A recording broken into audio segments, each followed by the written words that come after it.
चौंक गए fair and lovely good morning. সকালবেলা উঠেই খাওয়া দাওয়ার কাজটাকে সেরে নিলাম। আর বান্টুর চেয়ারেতে আজকে চাকা লাগানো হয়েছে, তো এটা নিয়ে বাবা আইসক্রিমের গাড়ি বানিয়ে ওকে ঘুরাচ্ছিল। আর এই মুখ লোকানোর কাপড়টা পেয়েছিলাম, তাই মুখ ঢেকে নিয়েছিল। মানুষ লাগলো মত করো রান লো। তারপরে দুপুরবেলা তাগড়া খাওয়া দাওয়া হলো।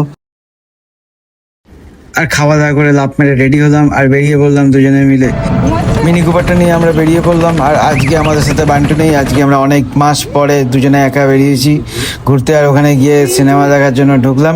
সিনেমাটা দেখতে গেছিলাম মাইন্ড ফ্রেশ করার জন্য, কিন্তু সিনেমাটা উল্টে ডিপ্রেশনে ফেলে। তাই বেরিয়ে আমরা শপিং করলাম একটু।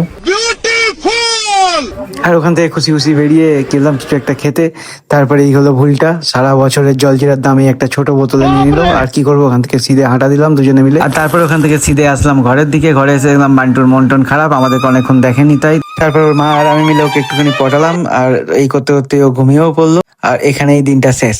Good night. खत्म bye bye tata good bye.